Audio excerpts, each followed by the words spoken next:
Bom dia, pessoal. Sejam todos muito bem-vindos ao nosso painel de oportunidades.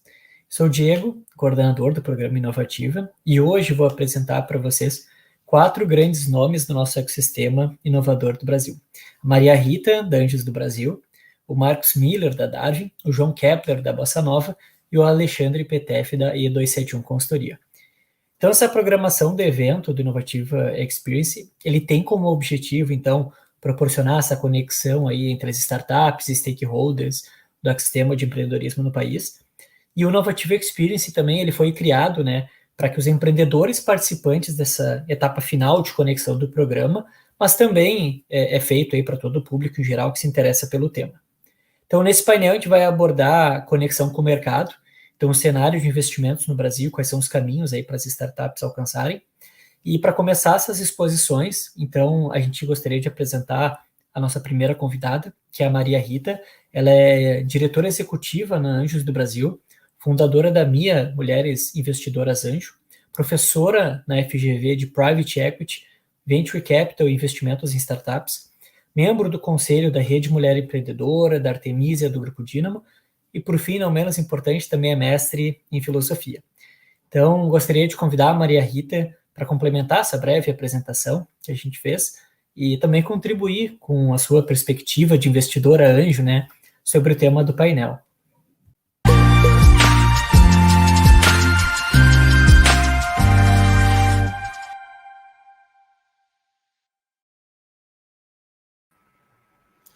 Olá, todo mundo. Sempre um prazer estar aqui com vocês no Inovativa, né? Um programa incrível que é parceiro da Anjos do Brasil desde o começo.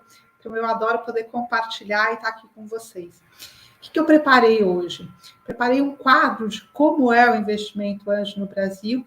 Algumas coisas no começo, eu sei que vocês já devem ter visto ao longo do processo de aceleração, mas sempre é bacana a gente poder colocar ali, poder contar um pouco mais também. E depois eu vou dar umas dicas para vocês sobre como se relacionar com o investimento anjo. Espero que sejam dicas que ajudem muito quem já está captando, quem vai captar em algum momento investimento anjo. Acabei não falando tanto de mim, porque o Diego já falou antes, mas enfim, eu sou a Maria Rita, sou diretora da Anjos do Brasil, fundei o MIA, adoro esse tema de investimento anjo. Mas vamos falar do que mais interessa, né? Então, vocês devem estar vendo a minha tela, daqui a uns segundinhos ela já deve aparecer para vocês. E aí, vamos começar a falar. E conexão com capital, né? Como é que a gente escolhe o melhor investidor para a nossa startup? Vamos lá? Sou filósofa, gente. Estudei filosofia na vida, então, para mim, conceito é uma das coisas mais importantes que a gente tem. Então, eu sempre gosto de começar falando sobre investimento anjo com esse conceito. Investimento anjo é a soma de duas coisas, é capital e valor agregado. Se a gente tem só uma delas, pode ser uma coisa muito legal, muito bacana, muito interessante para o seu negócio, mas não é investimento anjo, né? Se você tem só capital, é um investimento financeiro. Se você tem só valor agregado, pode ser uma mentoria. Vocês devem ter experimentado vários mentores super interessantes aí ao longo de todo o processo de aceleração do inovativo. Mas é a soma dessas duas coisas que dá o investimento anjo, e é por isso que a gente vê tanto valor nesse tipo de investimento. Porque eu sempre digo que ele vai fazendo check em várias das dificuldades que, em geral, empreendedores têm, né? Capital é sempre uma delas, mas às vezes poder entender de estratégia, poder saber fazer um bom planejamento financeiro, ou ter uma visão diferenciada sobre o mercado, é uma coisa que faz muita diferença. E daqui a pouco eu vou falar bem mais sobre isso, o que vocês podem esperar dos anjos. Vamos lá nessa jornada? E a primeira coisa que eu quero também deixar muito forte para a gente é isso que eu chamo carinhosamente de escada de investimentos, mas que tecnicamente o pessoal chama de stage financing. E investimento em startup, ele tem que ser sempre entendido nesse contexto, de um financiamento em etapas, naquilo que é stage financing. Então, é um ponto de vista diferente de um investimento em negócio tradicional, porque ele acontece dessa forma que vocês estão vendo. Ele acontece em diferentes etapas por diferentes investidores. Então, se a gente pega aqui essa parte mais de baixo do gráfico, vocês viram que a gente colocou ali várias coisas empilhadinhas, é porque muitas delas acontecem ao mesmo tempo, de forma simultânea ou mudando um pouco os dados. Sempre vale lembrar, né? Isso aqui é um processo idealizado, no sentido de que seria um processo perfeitinho que ia acontecer nas etapas. Isso às vezes se muda, né? Você pode ter um fundo semente que faz um investimento pequenininho para já ter uma conexão com o empreendedor antes do anjo. Você pode ter uma aceleradora antes do anjo, depois do anjo, pode mudar. Mas isso aqui dá uma ideia para a gente de como vai funcionar o tempo inteiro. Então, você tem ali, né, crowdfunding, dinheiro de subvenção, as aceleradoras, incubadoras e o próprio capital dos empreendedores e da família e amigos, aquilo que a gente sempre chama de love money, né? Eu nunca chamo isso assim daquele dinheiro de tolos, porque ninguém é tolo, esse pessoal faz isso por muito amor, por muita conexão com vocês. E é onde a gente tem aí um processo que ajuda o empreendedor e a empreendedora a tirar o negócio do papel, a conseguir construir o mínimo produto viável, ter os primeiros clientes. A partir daí, tipicamente, você consegue ter o apoio de um investidor anjo, que vai trazer capital e vai ajudar, mas você continua. O anjo não é a última etapa, ele é só a primeira do que vem depois, que são os fundos de investimento, tanto na modalidade de semente, como Venture Capital, e até lá no futuro, investimentos de private equity, ou até chegar num IPO, né? Tudo isso pode acontecer. E é importante a gente entender essa escada, por quê? Porque a moeda de troca que a gente tem, que os empreendedores têm com esses investidores, é sempre participação acionária, o famoso equity, aquilo que a gente fala o tempo inteiro, que é a coisa mais preciosa que os investidores, que os empreendedores, desculpa, a coisa mais preciosa que os empreendedores têm, que é a participação acionária. Ter isso na cabeça é fundamental, porque uma startup é um projeto que vai crescer tão rápido que ele não consegue simplesmente crescer o suficientemente com a sua geração de caixa. Então, vocês, em geral, vão ter que passar por todas essas etapas, entregando um pouco de participação em cada momento. Então, é importante ter isso em mente, né? Ah, eu participei de uma incubadora. Qual o percentual que essa incubadora pode ter? Depois eu tive um anjo, depois eu tive um fundo de venture capital. Como que isso tudo funciona? A gente tem que olhar o cenário macro, o cenário que vai desde o começo até lá na frente, que vai subindo todos esses degraus da escada. Afinal de contas, quando a gente fala de startup, a gente sempre está falando do presente, do hoje, do que eu tenho que fazer agora, do que eu tenho que entregar, de capacidade de realização, mas também sempre de uma visão de futuro muito forte. Eu tenho que estar conectando presente e futuro todo o tempo. Isso faz a maior diferença e é por isso que ter essa clareza é tão fundamental.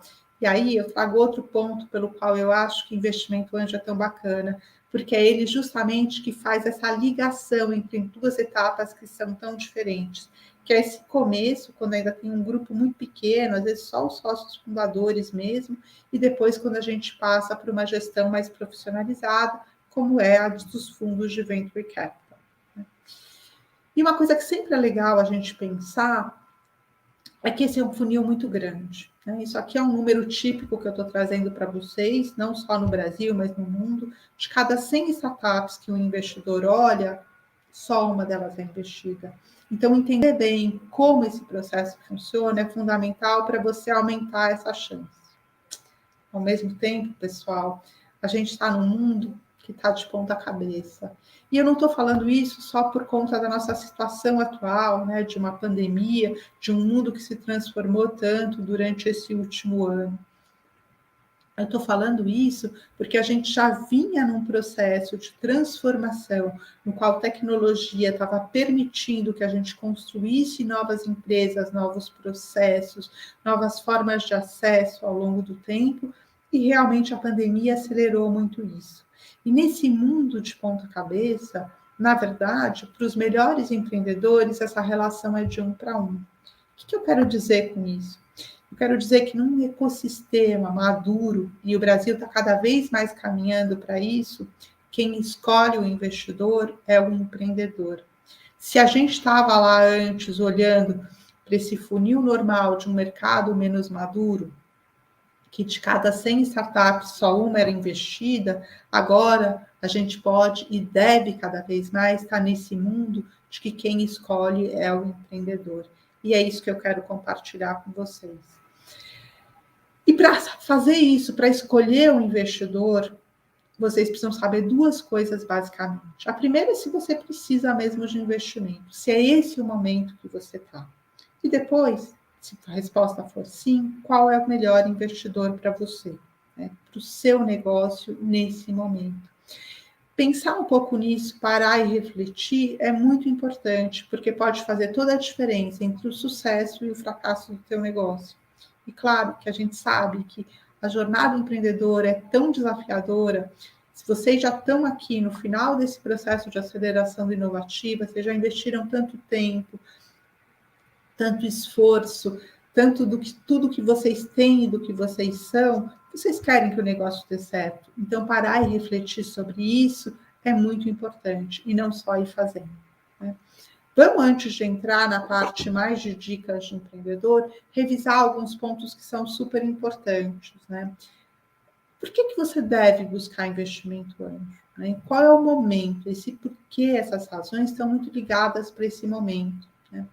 E é quando você quer encontrar o product market fit, né? Quando você consegue estar nesse momento de fazer esse encaixe do teu produto ou do teu serviço funcionar bem para o teu cliente, para essa persona, para esse mercado.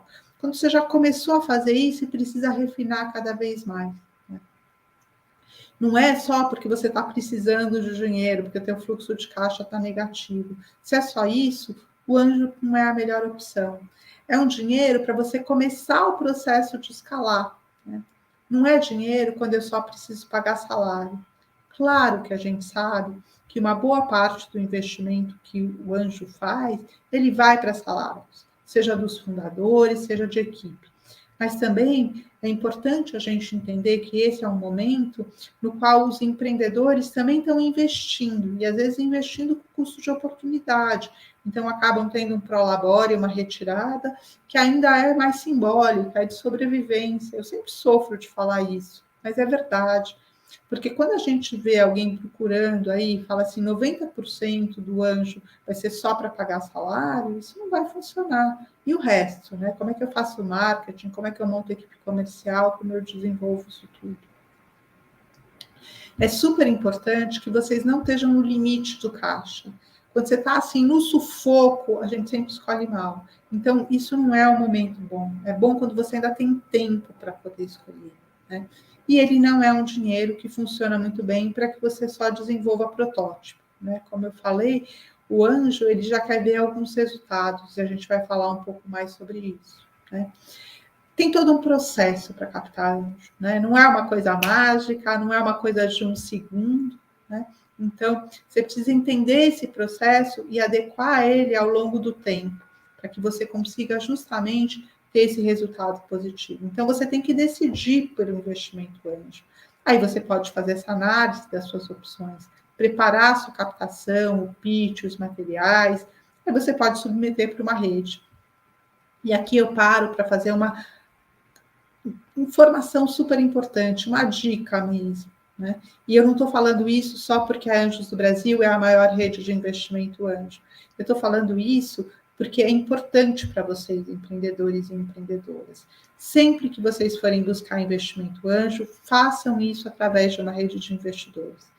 Claro que a gente é a rede mais legal, eu tenho que falar isso, mas existem muitas redes de investimento anjo hoje no Brasil. É uma alegria para mim ver isso, porque você vai encontrar uma rede que se adapta melhor, que funciona com o teu tipo de negócio, que funciona com você como pessoa. E dentro da rede de investimento anjo, você vai encontrar investidores que são capacitados, que entendem esse processo, que estão aderindo a um código de ética, bons investidores para você. Só a gente da Anjos do Brasil faz parte de um grupo de quase 25 redes de investidores anjos. Você vai encontrar todas elas lá no nosso site. Procure. Tem redes de investidores anjo e é o melhor caminho para vocês submeterem um projeto, porque às vezes um investidor individual não sabe direito como faz o processo, você também não sabe, e acabam indo por um caminho que não é o melhor caminho para o seu negócio. A partir daí, tipicamente, se faz a apresentação do pitch, vocês já treinaram bastante, eu sei disso, logo a gente vai ver um monte de pitch legal, Depois disso, você negocia com seus investidores, o investidor faz a finalização do investimento, mas não acabou aí, né? Tem todo o processo de pós-investimento, de governança, um processo que é super relevante, que é um momento em que esse investidor vai mais agregar valor. É importante escolher investidores que estão agregando valor ao longo do processo, porque aí você já percebe que ele é um investidor que vai te ajudar muito depois. Quando eu falo ajudar, não é ajudar no dia a dia, tá, pessoal? Não é ajudar na operação, mas é ajudar com estratégia, com mentoria, poder dar aquela dica e às vezes até ser um ombro amigo num momento mais difícil, né? Abrir portas, tem muita coisa legal. A gente vai falar mais disso daqui a pouquinho também. Né? É que eu me empolgo quando eu falo dessas coisas de agregar valor. Vocês já perceberam, não é verdade? Mas vamos lá. O que eu faço até uma possível apresentação também? Planejo, pesquiso referências, posso ter potenciais investidores como mentores e me preparo. Mas isso vocês já estão tirando de letra, né? Depois de todo esse processo de aceleração. Então, vamos passar mais rapidinho, né? O que a gente sempre busca olhar? Se você tem um MVP rodado, quais são as suas métricas? Métricas são super importantes, mais do que só falar dos sonhos, do que vem para frente, que é legal também e é importante mostrar o que você já fez, né? Qual que você já realizou. Mas a gente também quer ver um mercado grande e, muito importante, a gente quer ver um time completo e um cap table bem organizado. O que para de projeto na nossa rede e nas redes parceiras, porque vem com toda a participação acionária dos fundadores, toda bagunçada, vocês não têm ideia, né?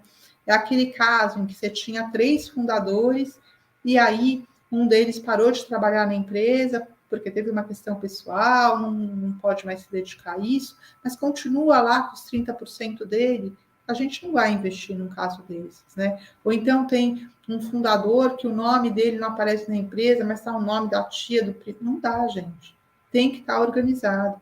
Uma startup que Anjo investe é uma empresa pequenininha, sim, bem no começo, mas que já mira ser muito grande. Então tem que estar tudo isso muito organizado. Parece bobagem falar isso, mas é um caso atrás do outro e a gente sofre muito, porque todo o resto dá check, todo o resto a gente gosta, mas pega aí e não vai para frente. Então organiza isso antes, né? Teve um empreendedor que teve que sair, puxa, acabei pegando um anjo que não era bem anjo, era um tio meu, mas que tem uma participação muito grande. Já conversa com ele, já organiza isso antes, fica muito melhor para vocês e aumenta muito as chances de sucesso. Vocês têm que fazer, né? Ter o deck, ter a apresentação, ter o valor da rodada, tudo isso vocês já sabem. O que eu quero reforçar é essas 3 palavrinhas aí que a gente colocou do lado, que é que ele tem que ser prático, simples e sincero. Claro que a gente gosta de apresentações bonitas, mas isso é dado, gente, né? O que a gente precisa é entender claramente o que vocês querem e precisa ser sincero. Investidores em startups todos, mas o anjo principalmente, porque está muito no começo, investe em pessoas. E a gente quer ver pessoas. Eu sempre conto, se vocês já me viram falando, vocês devem ter ouvido isso, de um caso aí de uma aceleradora, anos atrás, que ela treinava tanto o pitch, que o pitch de todo mundo era igual. Mesma sequência, mesma hora de bater palma. Era muito ruim, porque a gente não percebia o empreendedor. Então tem um roteiro, sim, tem tudo que tem que ser dito, mas faça isso da sua forma, se expresse, porque o que a gente está buscando são empreendedoras e empreendedores incríveis. Então, não esquece disso. Sempre coloca o teu jeito, a tua cara, ou como você é. Né? Em termos de valores, só para a gente estar na mesma página, uma rede, em geral, faz um cheque entre 400 mil até 1,5 milhão, e em co-investimento a gente chega em 2,5 milhões, às vezes até mais do que isso. Só no ano passado a gente teve 2 casos que bateram 3 milhões na rede da Anjos, mas não é o mais comum. A gente está mais nesses cheques aí entre 400 e 1,5 milhão. Isso demora um tempo, né? A gente faz uma avaliação de 1 mês com 3 etapas. Para captar, demora de 3 a 5 meses. O ideal é que você comece uns 8 meses antes, já pensar, fazer aquelas perguntas, sabe? Eu preciso, para que eu preciso? Quem é meu investidor? Vai se organizando, porque aí na hora que você começa a captar, você capta muito mais rápido, é muito mais eficiente. Captação dá trabalho. Quanto mais trabalho prévio você faz, menos é sofrido e maior a chance de dar certo rapidinho. Né? Mas vamos lá, porque eu espero que sejam algumas dicas super preciosas. Né? Como você escolhe o melhor investidor anjo para o seu negócio? E aí essa palavra seu negócio é fundamental, porque pode ser que outra pessoa que você conhece conseguiu um investidor que não é o melhor para você, tem o seu estilo, tem o que o seu negócio precisa, tem o que é forte, o que é fraco, o que você sabe fazer bem, o que você não sabe, os desafios próprios. Então, procure olhar isso, né? E a primeira coisa para você poder escolher um bom anjo é entender o que os anjos buscam, né? Entrar na cabeça dele, porque aí você vai fazer um discurso que é prático, é simples e sincero, mas que também está antenado com ele. Então, eles querem retorno financeiro, sim, né? Não é filantropia, é investimento. Mas não é só isso, né? Eles também estão olhando para uma diversificação de investimento, eles também estão olhando para tendências globais, para entender de inovação, para ser mais interessantes, para aliar capital e propósito. Então, quando você olha para esse investidor, para essa investidora, procure entender isso, entender quais são as motivações dele, porque aí você vai mostrar como o teu negócio é mais atrativo. E aí, pessoal, não estou falando de maquiar nada, mas estou falando de como a gente constrói uma narrativa super bacana, né? Eu falo a mesma coisa para vocês que são empreendedores e para investidores, mas claro que eu vou ressaltar pontos diferentes quando eu estou conversando com pessoas diferentes. Assim como a gente faz com alguém que entende muito do mercado, entende pouco do mercado que a gente está falando. Então, entrar na cabeça desses investidores e dessas investidoras é uma coisa super importante. Às vezes a gente esquece de fazer isso, mas são negócios de pessoas o tempo inteiro. Então é super relevante, né? E a outra coisa que você pode olhar é o que você pode encontrar no anjo. Lembra que é o anjo certo para o seu negócio? Então a primeira coisa que você tem que entender é o que é esse smart money, né? Ele pode vir de diferentes formas. Então, olha o que esse anjo, primeiro olha o que você precisa, né? Ninguém é bom em tudo. Então, talvez você seja uma pessoa incrível em desenvolvimento de produto, mas você não é muito bom em retenção de talentos, ou você é ótimo no financeiro, mas não entende nada de marketing. Olha para você e para os seus outros fundadores e entende o que falta para vocês saberem o que vocês precisam. E aí olha para os investidores anjo para ver o que vocês precisam, né? Coisas que são muito boas que o anjo pode trazer. A primeira é a experiência na organização e na execução de negócio. A grande maioria dos anjos são pessoas que têm uma experiência muito grande executiva, né? Eles podem ajudar muito. Às vezes você está no começo do negócio, você não vivenciou muitas etapas, então isso vem muito. Outra coisa que pode ser muito legal é conhecimento de mercado. A gente sempre espera que vocês, empreendedores, saibam mais do mercado do que a gente. Mas, às vezes, o fato de ele estar trabalhando numa grande corporação desse mercado pode dar uma visão que é diferente da tua e ajuda. Anjos são muito bons com definição de estratégia, são muito importantes na sua rede de relacionamentos, abrir uma porta, ajudar pra caramba, né? Outra coisa que às vezes a gente esquece é a visão fora da caixa. Aquela coisa assim, às vezes a gente está no dia a dia, naquele sufoco, fazendo tudo, e a gente não percebe uma coisa que alguém que está de fora, olha no minuto seguinte e vê. Isso é super bom. Não tem ingerência nunca, pessoal, mas isso ajuda. A outra coisa é o nome e imagem do investidor para potenciais clientes, parceiros, para até outros investidores, né? Ontem mesmo estava falando com um empreendedor investido da nossa rede, da Anjos do Brasil, e ele falou, puxa, foi tão legal, divulgou o investimento, né? E aí a gente conseguiu umas 2, 3 reuniões que a gente estava batalhando para conseguir com clientes, porque eles viram o nosso nome ali na revista e perceberam que se a gente foi investido pela Anjos do Brasil, a gente é sério, a gente está fazendo um trabalho legal. É isso pode ajudar muito, use isso dos seus investidores. E um outro ponto é a implantação de governança. Lembra que é uma empresa pequena para ser grande, para crescer muito? Então, governança é uma coisa boa, gente, não só para o investidor, para todo mundo. A gente consegue entender como funcionam as relações, a gente consegue ter um controle financeiro bom, isso ajuda muito o teu negócio a crescer e a você entender se você está no caminho certo, né? Características de bons investidores anjo, coisas que eu acho que são importantes vocês olharem, e vocês vão ver aí que eu não estou falando de hard skills, de conhecimentos, eu estou falando daquilo que a gente chama de soft skills, e é isso que eu quero que vocês olhem. Eu conheço investidores dos 5 continentes, os bons anjos sempre são assim, eles gostam de startups, eles gostam de empreendedorismo, eles são curiosos, assim como vocês, eles querem aprender, e eles aceitam bem falhas, né? por favor, não peguem anjos que não aceitem falhas, porque startups falham, né? A gente tem que ter investidores que têm tolerância a risco, sim, né? Ao mesmo tempo que são disciplinados, que podem investir, né? Que sabem acompanhar vocês, que sabem ajudar com essa visão equilibrada de longo prazo. Tem que ser gente que gosta de gente, que valoriza essa interação. Eles vão precisar disso com vocês, eles podem ajudar vocês com atração de talentos e com tudo isso. Então, esses são os bons investidores anjos. Por favor, pessoal, não olhem investidores como uma carteira de dinheiro. Eles são sempre pessoas com valor a agregar no negócio. Comunicação é sempre chave para o relacionamento. Conversem com seus potenciais investidores. Isso vai fazer toda a diferença. Bom, pessoal, eu agradeço muito, espero que vocês tenham gostado e gostaram tanto que enviem os seus projetos aí para a nossa rede. A gente está sempre buscando boas startups. E com isso eu paro a minha apresentação aqui, esperando que tenha sido legal para vocês e agradecendo de novo o pessoal do Inovativa pela oportunidade de estar mais uma vez conversando com esse grupo de empreendedores que já é vitorioso, porque já passou aí por um processo de aceleração e que eu sei que vai entregar muitas coisas muito bacanas, não só para os seus negócios, mas também para o desenvolvimento do Brasil. Muito obrigada, pessoal.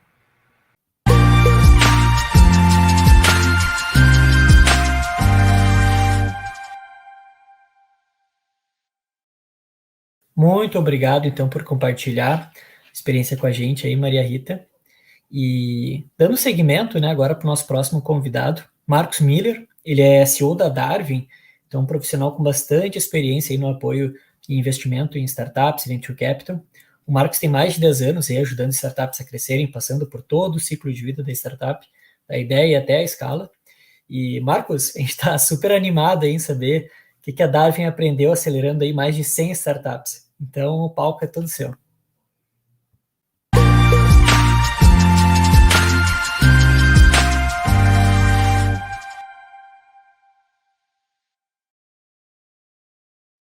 Fala, pessoal. Olá a todos, muito prazer. Meu nome é Marcos, como apresentado pelo Diego, um prazer grande estar aqui falando para vocês, empreendedores e empreendedoras. A ideia aqui é contar um pouco dos nossos aprendizados ao investir em quase 100 startups, aí devemos chegar até 100 startups até o final desse ano, e a ideia é poder contar um pouco sobre o que a gente aprendeu nessa trajetória, o que a gente pode trazer de aprendizado para ajudar vocês nessa jornada de vocês e fazer com que ela seja mais eficiente, mais produtiva, que ela seja mais ágil e, claro, também, se possível, mais divertida, porque somos todos seres humanos e temos que ter prazer no que a gente faz. Eu vou compartilhar aqui um material. Para quem não conhece, o Darwin é uma aceleradora. Nós temos hoje 3 principais programas. Um programa voltado para o segmento do mercado financeiro, um programa voltado para as startups de hardware e outro programa recém-lançado junto com a Distrito, que é um programa voltado para startups ligadas ao varejo. Então, se você aí é empreendedor ou empreendedora de alguma dessas verticais, depois entre em contato, que a gente vai ter um prazer muito grande de estar conhecendo o projeto de vocês e ver se a gente consegue ajudar. Nós fazemos isso desde 2015, então a gente está completando aí indo para o nosso 6º ano de operação. Nesse 6º ano tivemos alguns aprendizados importantes, que é basicamente o que dá a base para essa nossa apresentação. Então, como eu falei, a gente tem 3 principais programas. Esse é o nosso programa ligado ao mercado financeiro. Temos 5 corporações bastante conhecidas e fortes desse mercado, que investem com a gente, que apoiam os nossos programas e as nossas startups. É um programa que investe, em média, R$200 mil, mas chegamos a investir até 800 mil, dependendo do projeto, da necessidade de capital. A receita consolidada das empresas que a gente acelerou bateu agora, no ano passado, R$120 milhões. Então, empresas já que têm uma certa atração, que já estão no mercado. E já captamos, esse número está até um pouco atrasado, já captou quase mais de R$30 milhões em novas rodadas para essas novas empresas. O nosso segundo principal programa é um programa para startups de hardware, que tem essa necessidade de apoio para otimização de placas, para otimização de processo produtivo, para prototipar mesmo novos projetos, novos layouts. Então, a gente criou um processo todo pensado para esse tipo de empreendedores, para ter todo esse universo para facilitar, especialmente os primeiros passos. A gente está indo agora para a nossa terceira turma, que está inclusive com a chamada agora, selecionando alguns empreendedores para a gente poder investir. Então, se você é startup de hardware, entra lá no nosso site, entra no site da Darwin ou no site da Hards e se inscreva, porque vai ser um prazer poder ajudar vocês. Como eu falei, então a gente está hoje fazendo quase com um portfólio de 100, devemos fechar o ano com mais de 100 startups do portfólio, empresas de todas as regiões do Brasil, empresas com várias soluções, com várias maturidades diferentes, para vários mercados diferentes, o que nos dá uma condição bastante única de poder ajudar diferentes empreendedores, diferentes histórias nessa jornada. Do ponto de vista de distribuição, né, de estágio de maturidade do nosso portfólio, só para vocês terem uma noção, mais ou menos essa é a distribuição, então apenas 11,5% ainda estão em estágio de MVP ou de protótipo, a grande maioria já venceu esses estágios, já está indo para um processo de ganho de escala, de crescimento, e basicamente esse aprendizado que eu trago hoje é fruto desses aprendizados com essas empresas.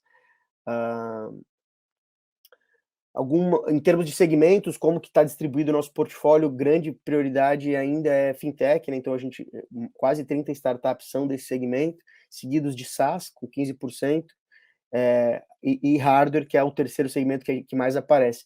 E aí tem bastante coisa aí misturada em outros. A título de curiosidade, que essa informação que eu coloquei no slide, eu acho que pode ajudar alguns de vocês. Eu vou falar sobre isso mais para frente, mas para sair de protótipo, né, para sair daquele estágio que a gente chama de MVP, né, e chegar em Product Market Fit, que é quando o empreendedor e a empreendedora já conhecem a sua realidade, já sabe quem é o seu cliente, já sabe quanto que esse cliente está deixando de receita, quanto que eventualmente esse cliente deixa de margem com o que ele paga, enfim, quando aquelas primeiras informações, aquelas primeiras métricas já são conhecidas e permitem que a gente consiga olhar e vislumbrar até uma projeção mais assertiva para o projeto, isso é o que a gente teoricamente considera market fit. Para a empresa sair de MVP e chegar nesse estágio, as nossas empresas do nosso portfólio gastaram em média R$480 mil. Então, é um dinheiro bastante importante, e olhando com o nosso investimento médio na casa de R$200 mil, a gente sabe que não é os R$200 mil apenas que vai conseguir fazer a empresa atingir esse ponto de maturidade, que é o PMF. Quando a gente olha para o mercado, a gente vê que esse número ainda é pior. Muitas das startups, para chegar em market fit, demoram até quase 40 ou 30 e mais de 30 meses e acabam gastando mais de R$1 milhão para chegar lá. Então, é super importante entender que essa é uma jornada aí que vai ter seus desafios e que vai precisar de dinheiro, na maioria dos casos, para conseguir chegar lá. Então, aqui só uma informação de portfólio. Agora eu queria entrar já aqui na nossa pauta principal do dia, que são os nossos aprendizados.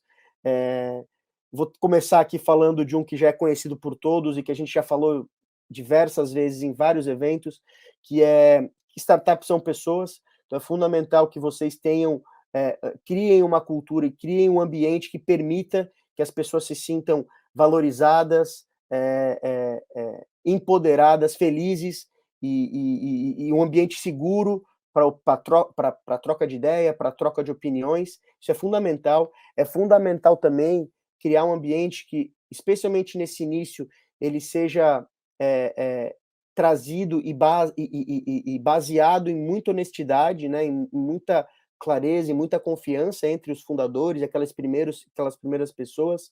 Uma coisa que eu gosto bastante de destacar aqui, e que para a gente no Darwin serviu muito desde os nossos primeiros batches, e que a gente usa isso muito, a jornada do empreendedor e de um time que está empreendendo uma startup já é uma jornada de extrema pressão, né? Ele está sendo pressionado por todos os lados, socialmente, por seus amigos, familiares, alguns colegas que já são executivos que têm salários maiores. Então, a natureza desses empreendedores já é uma bomba relógio de certa forma, né? Então, aqui doenças mentais, né? Bipolaridade, déficit de atenção, hiperatividade, todas essas características, essas doenças acabam atingindo ainda mais esses empreendedores nessa fase inicial. empreendedores e empreendedoras. Então, é importante olhar muito com cuidado essas primeiras pessoas, e o que a gente usa um termo aqui no Darwin, que é um termo até utilizado nos Estados Unidos, que é, nesse início, quando não existe ainda tantas condições de previsibilidade para a startup, é importante criar um ambiente que a gente chama de tender loving care, um ambiente que seja pautado na atenção, no cuidado, no carinho, porque, basicamente, qualquer briga, qualquer faísca nesse estágio pode ser fatal para a empresa, né? Então, essas brigas de sócios, desavenças entre colaboradores. Então, cuidem, criem esse ambiente saudável, aberto, seguro, e que seja pautado em, como eu falei, honestidade, atenção e carinho. Muito importante fazer isso. Um segundo importante recado que eu gostaria de dar aqui é empreendedores não escalarem antes da hora. A gente vê isso acontecer com uma certa frequência e começar a contratar demais, começar a crescer muito o seu time de venda, sem necessariamente não ter muitas convicções ou muitas verdades absolutas, não ter sequer muitos casos de uso claros dos seus produtos, das suas plataformas. Então, um dos erros muito comuns entre empresas é começar um processo de escala, até de fundraising, de captar dinheiro, antes de ter as primeiras respostas, ou de ter as respostas que permitam que a gente olhe com mais confiança, com mais estrutura, um processo de projeção, um processo de próximos passos.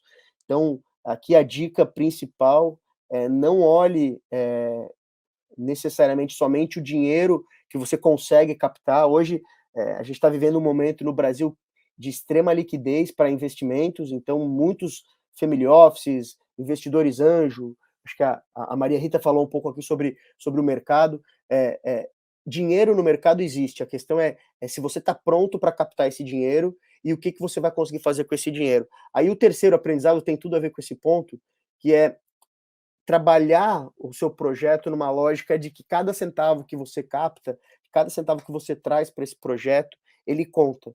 Então, trabalhar com uma lógica finita do capital que vocês conseguem captar, e que cada investimento que vocês vão fazer, seja uma nova contratação, seja uma nova aquisição de produto, de computador, de infraestrutura, cada investimento desse, ele conta, especialmente no início da jornada. Então, uma coisa que também que é bastante recomendada até por aceleradoras e investidores lá de fora, especialmente nesse início, quanto menos capital você tiver, quanto menos acesso a recursos e fôlego, mais as suas decisões tendem a ser as decisões mais racionais e sérias para o projeto. Quanto mais disponibilidade de capital você tenha, mais a capacidade de se criar cenários e fantasias, e que muito provavelmente, na grande maioria dos casos, não vai trazer nada de retorno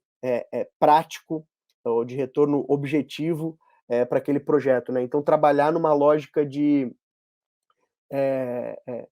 somente ir atrás desse dinheiro, somente ir atrás de captação, quando se tem uma clareza de onde se quer chegar com esse dinheiro, e por isso é super importante construir essas projeções, discutir entre sócios sobre o que é o caminho, quais são os próximos passos e quais são os próximos checkpoints. Então, não tente resolver todos os problemas que você tem na sua startup com uma captação só, com um primeiro investimento. Isso é um processo de maturação, e não, quanto mais rápida são as decisões, a tendência é que mais superficiais elas sejam. Então, somente capte, somente vá atrás de novos investidores, ou de novas rodadas, ou de rodadas ainda maiores, se você tiver clareza de como você pretende gastar esse dinheiro. Aqui, ainda voltando sobre o ponto de não escalar antes do tempo, aqui tem algumas dicas que eu acho que valem a pena, só voltando aqui até, dicas de quando saber que você, de repente, não tá pronto para escalar, ou que, de repente, você começou a escalar antes da hora. Então, se você está vendo muitas contratações, vocês estão contratando muito, o time de vendas, o time de sales, o time de business é muito maior, por exemplo, do que o time de engenharia, o time de produto. Nesse estágio inicial é muito importante criar algo que tenha de fato valor para os seus clientes, né? Então não adianta criar aquele produto simplesmente de qualquer jeito. Isso é importante para a fase de validação, para a fase de início, mas não para a fase de crescimento, fase de atingimento de product market fit. Então olhar esses sinais é muito importante. Outra questão importante de olhar também aqui, para não cair na armadilha de escala antes da hora, é acompanhar recorrentemente algumas métricas, que são as métricas que são importantes para o seu projeto, né? Então, se você acompanha crescimento de MRR, ou número de usuários, ou eventualmente, propriamente, sei lá, o faturamento, número de novos clientes, se você acompanha isso recorrentemente, isso tem crescido recorrentemente, e por algum motivo isso parou de crescer, e aí porque parou de crescer, você tentou entender ou criar algumas interpretações para isso, e parou de acompanhar essa meta, se você teve que parar de acompanhar uma métrica porque ela parou de crescer, muito provavelmente você ainda não estava pronto para a escala. Então, eventualmente, se você acompanha a MRR tem crescido 5, 6, 7, 10% mês a mês, e a partir de determinado mês ela parou de crescer, é importante olhar o porquê que ela parou de crescer e tentar entender o que precisa ser feito na empresa para ela voltar a crescer. Então, momentos como esse são momentos bastante significativos de que não é hora de captar dinheiro, por exemplo. Não é hora de captar uma nova rodada. É hora de a gente ajustar, melhorar produto, melhorar a tese, melhorar a forma de vender para poder escalar. Então, bom, cada centavo conta, então aqui super importante. E aí aqui uma coisa que pouca gente se atenta, especialmente no início da jornada, é ter ao seu lado alguém que de fato entenda de número, alguém que de fato entenda de projeção.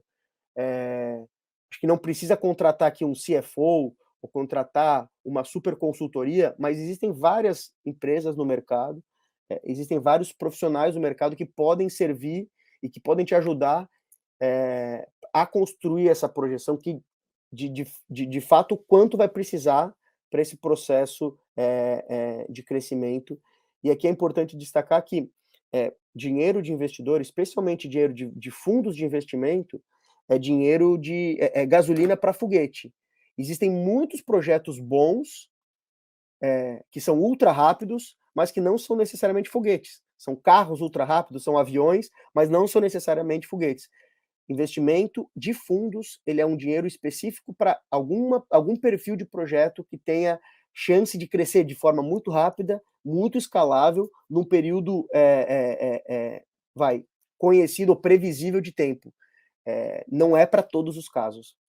Bom, voltando aqui agora à nossa apresentação, quarto ponto, aqui também sobre captação, um aprendizado nosso é olhar a jornada de fundraising como uma maratona e não como algo efêmero. Se você for começar a entrar nessa jornada, é muito importante você saber que ela vai acompanhar você ao longo de toda a sua jornada enquanto empreendedor. Então é importante você ter a visão de que o relacionamento com fundos, mesmo em rodadas de investimento que vocês acabam por não converter determinado investidor, é importante vocês considerarem esses relacionamentos e nutrirem esses relacionamentos para o futuro da companhia, para eventualmente até as próximas rodadas. Tem um termo cunhado pelo investidor empreendedor Mark Suster. Ele foi empreendedor e hoje ele é investidor. Ele tem uma empresa super bem sucedida de investimento lá no Vale do Silício, e ele tem um blog chamado Both Sides of the Table, né, os dois lados da mesa, por ele já ter sido empreendedor, inclusive recomendo os conteúdos. Sobre captação, ele criou uma analogia que para mim faz todo sentido. Investidores, eles não investem em ponto, eles investem em linhas. Então não adianta você hoje estar faturando X mil reais ou ter acesso a X clientes, o que importa é o que você fez nos últimos 2 meses, nos últimos 30 dias, e o que você vai fazer nos próximos 1, 2, 3 meses, e essa cadência de relacionamento, essas cadências de conversas, de interações, é o que vai trazer para o investidor o sentimento e a segurança de que você sabe lidar, de que você tem conhecimento sobre a empresa. Então, assim, é um relacionamento de médio e longo prazo, e é baseado nesse relacionamento que você deveria captar. Isso vale também para vocês. Então, rodadas de investimento, elas são também oportunidades de vocês conhecerem quem são os investidores que vocês querem trazer para o seu projeto, né? Quem são os fundos que, de fato, compartilham de uma mesma visão que vocês têm, compartilham de uma lógica similar ao que vocês querem construir, e não necessariamente aquele cara que está só colocando dinheiro no projeto.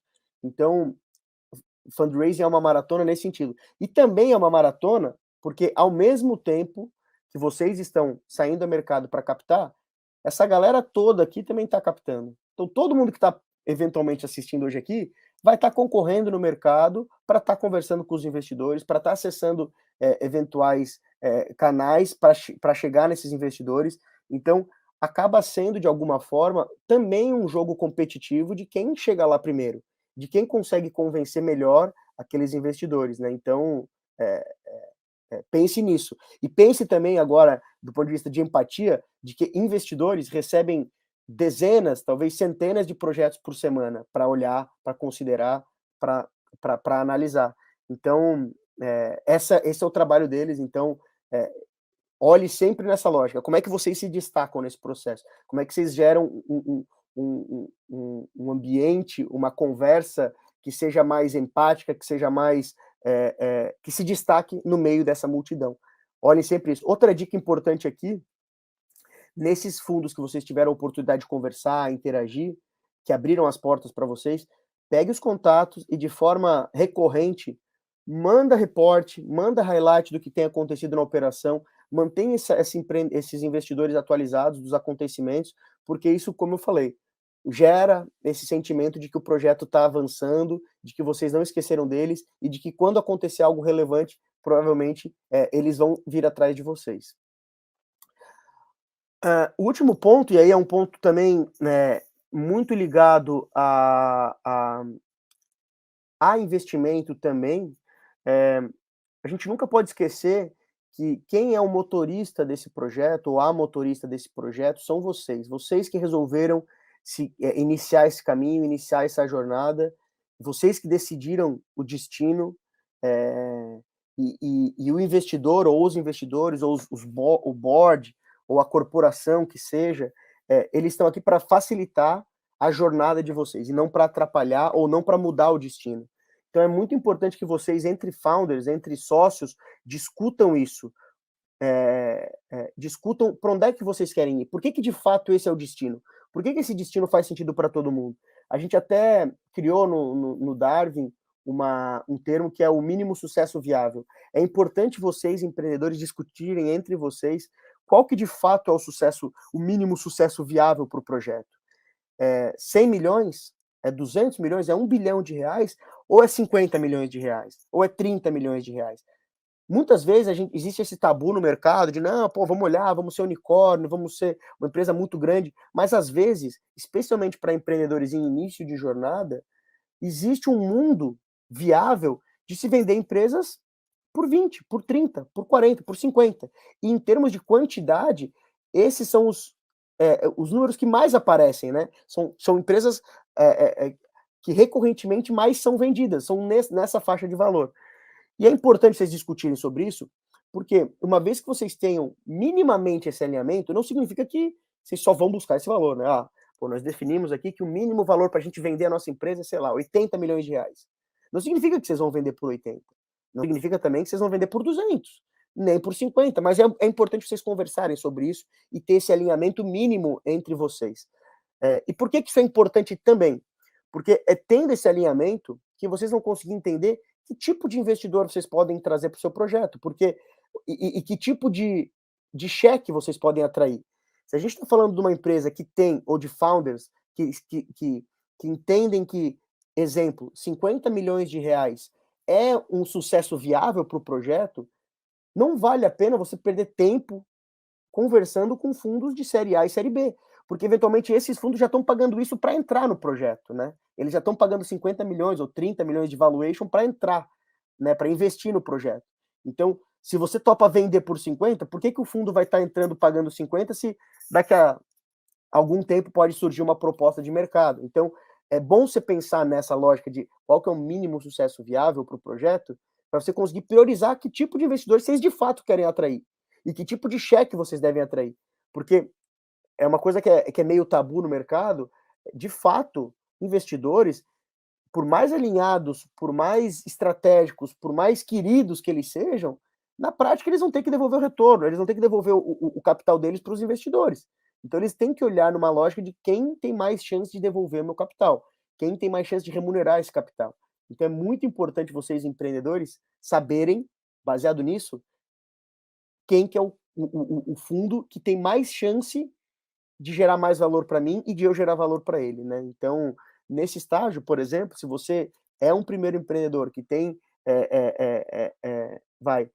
um sentimento mais imediato de realização, ou que quer, enfim, de alguma forma, ter um sucesso mais efêmero, mais rápido, esse é um projeto típico que nenhum fundo de investimento vai estar olhando e vai estar disposto a investir.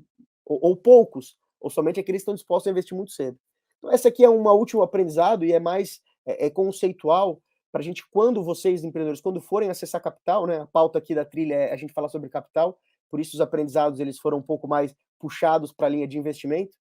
Quando vocês forem buscar capital, pensem muito bem o que vocês precisam, pensem muito bem quanto vocês precisam, quem que é o fundo que vocês, ou os fundos, ou os investidores que vocês precisam atrair, que características que esses fundos tenham, e criem uma lógica saudável de relacionamento com esses fundos.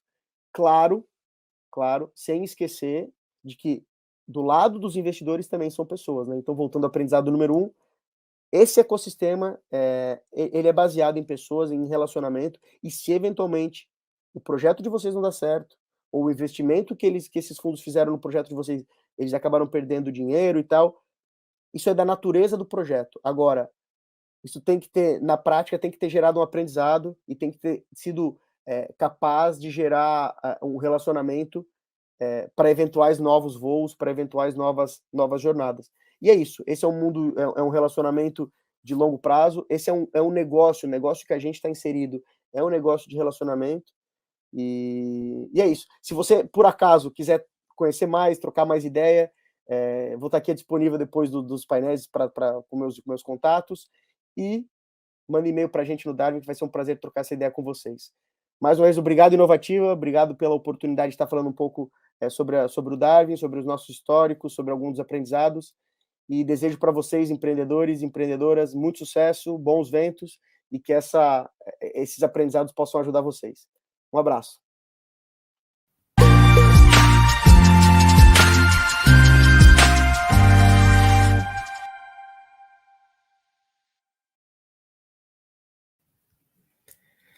Muito bacana, então, Marcos. E, bom, agora o nosso próximo convidado, o João Kepler, né? Ele é anjo investidor, escritor, apresentador de TV e podcast, pai de empreendedor também. Ele é especialista, né, nessa relação empreendedor e investidor. 4 vezes premiado como o melhor anjo investidor do Brasil pela Startup Awards. CEO da Bossa Nova Investimentos, que já realizou aí mais de 700 investimentos em startups aí nos últimos 5 anos. E agora passa a palavra, então, para o João Kepler, né? Tenho certeza que ele tem muito para compartilhar aí com a gente. Então, a palavra está contigo, Kepler.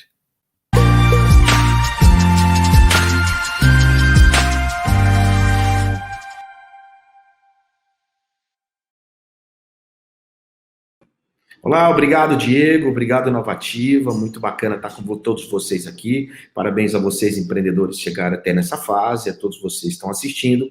Eu sou o João Kepler, como foi falado, apresentado, da Bossa Nova Investimento, e vou compartilhar com vocês uma apresentação sobre o Smart Money.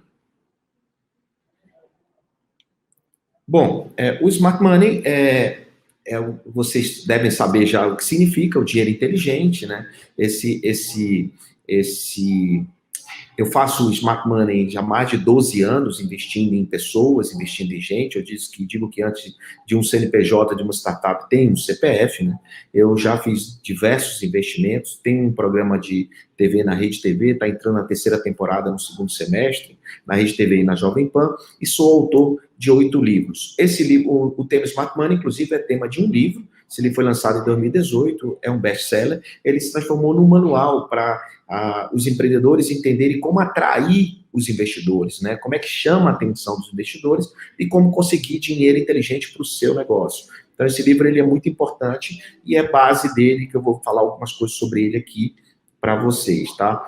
Um outro livro importante é o livro de gestão, é o livro que fala de gestão ágil. Isso não é metodologia ágil, mas é mentalidade ágil, né? Por trás de todas as empresas que são valiosas. Muito importante para as grandes empresas entender como funcionam as pequenas empresas, e esse livro tem ajudado muitas corporates a contratar serviço das startups por entender como tudo funciona.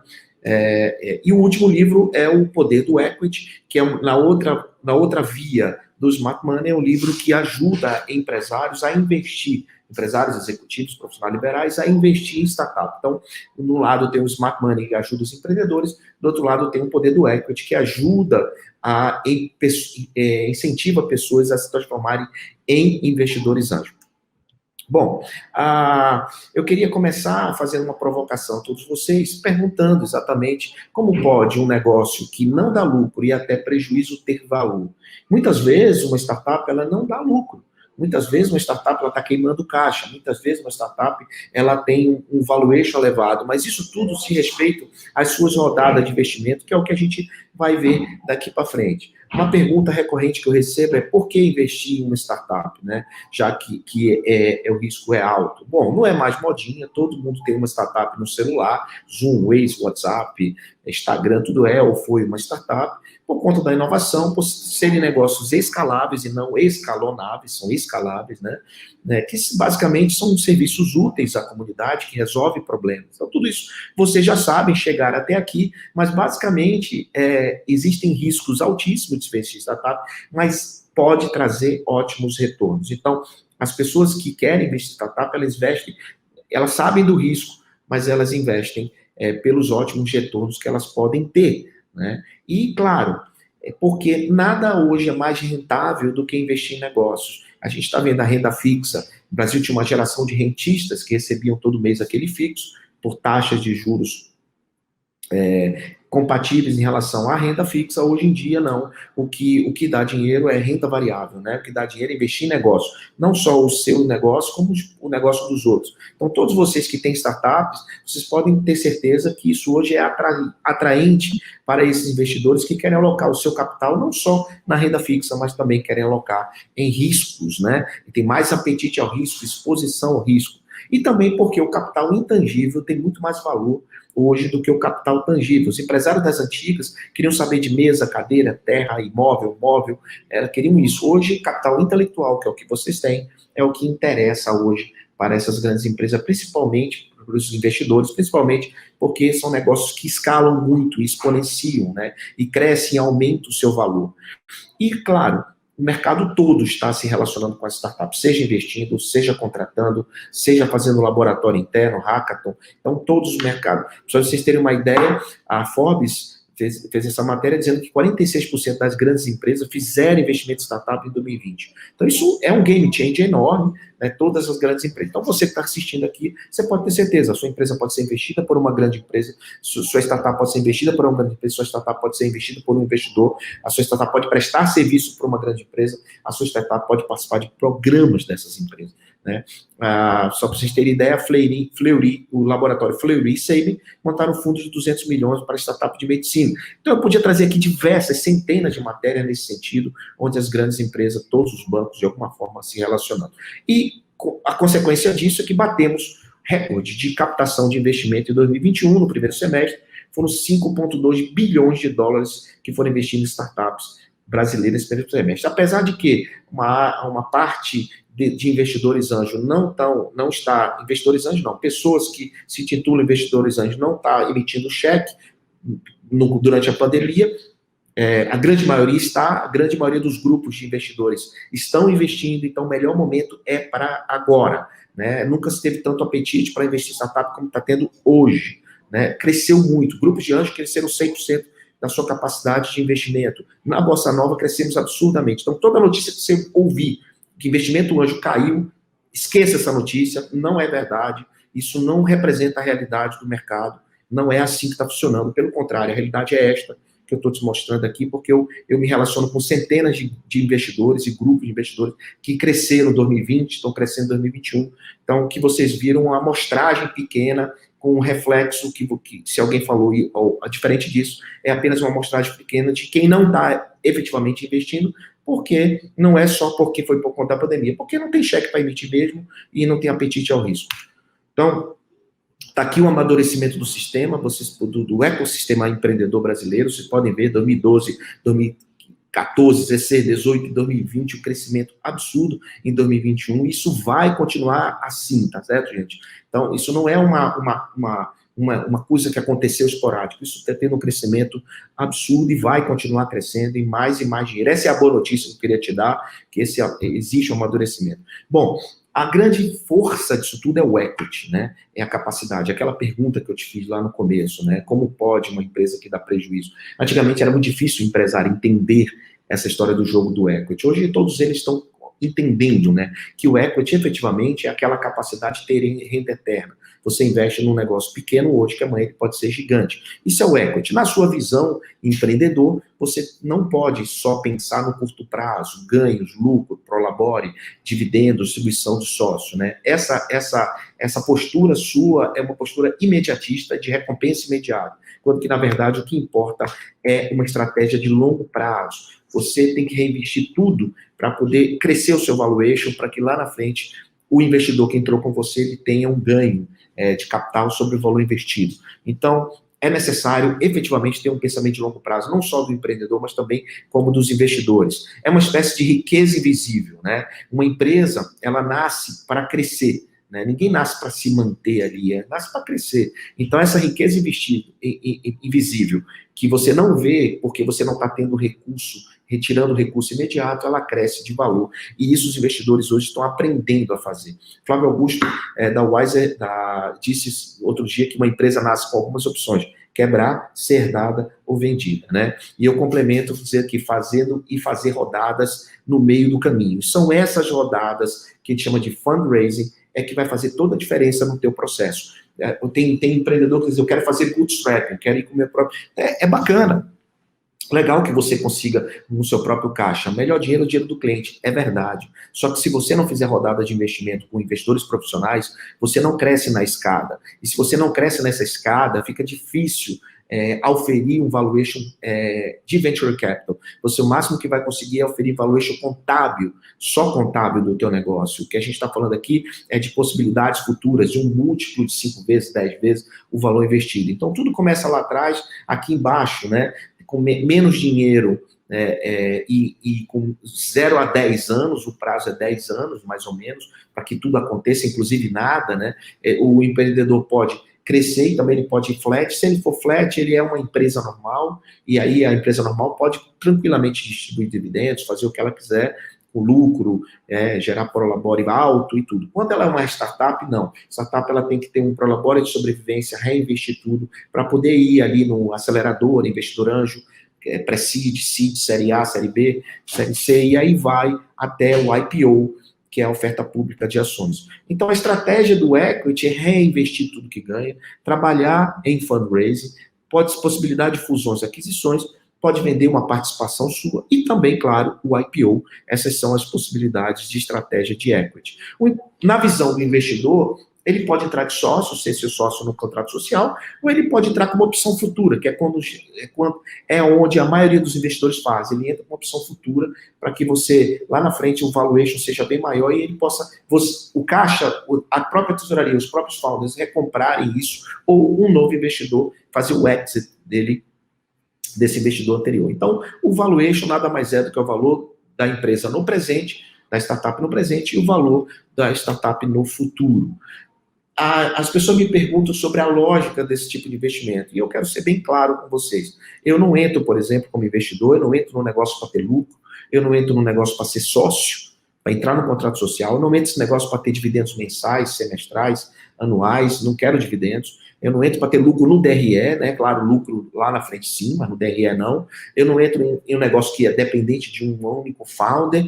Eu não entro em negócio sazonal. Eu entro pelo valor atual que você está dentro da escada de investimento, respeitando o valuation de cada estágio, né? Porque eu não posso entrar no valuation muito alto, porque senão eu não vou ter upside e eu não vou ter ganho no valor futuro desse negócio. A mentalidade é, portanto, de equity, né? Então, como eu disse lá no começo, nada é mais rentável que negócio, e existe uma jornada do empreendedor de 1 ano a 10 anos, esse é o projeto, né? E o que acontece?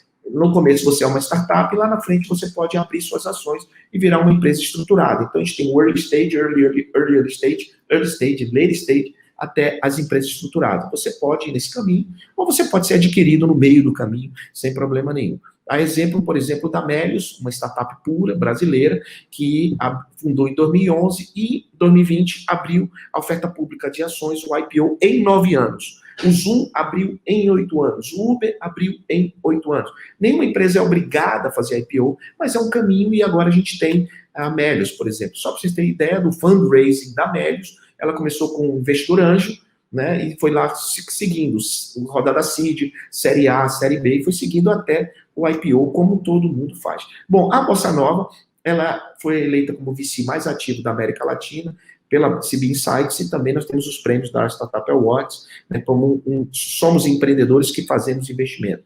Lá, a Bossa Nova nasceu em 2015, praticamente, e de lá para cá a gente vem recebendo outros sócios. No final de 2016 entrou o grupo BMG, né?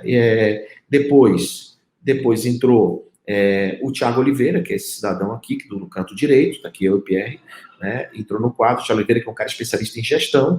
Depois veio o grupo primo, o Thiago Nigro e o Joel e o Perini, entraram também como acionista da Bossa. E agora, recentemente, a gente teve o Janguier Diniz, que faltou aqui para nos ajudar no mercado de capitais. Faltou a foto do Janguier. Então, a gente tem esse quadro, grupo de acionistas na Bossa Nova, mas continuamos sendo empreendedores que investem, que fazem investimento. Qual é a nossa tese? Qual é o nosso estágio? Nosso estágio é pré-seed, de 100 a 500 mil reais. Só que, o que a gente faz nas rodadas posteriores? Follow-on. A gente acompanha a rodada seed, série A. Então, mas o primeiro cheque da Bossa é até 500 mil, mas a gente faz segundo cheque, terceiro cheque, quarto cheque, cheques maiores. E por isso a gente tem uma grande quantidade de investimentos realizados. A gente prefere pegar R$1 milhão e dar para 3 empresas do que pegar R$1 milhão e dar para apenas uma empresa. A gente está ajudando o desenvolvimento econômico e acredita. Tudo isso existe uma tese, um racional por trás de ter escolhido o pré-seed, apesar de a gente ter capital para fazer cheque série A, série B, a gente prefere pegar o dinheiro e distribuir, como eu expliquei para vocês, quando que, na verdade, o pré-seed é quando ainda está ali no Problem Solution Fit, em vias do Problem Market Fit, Product Market Fit, né? Então, a gente tem um risco muito maior no começo, né?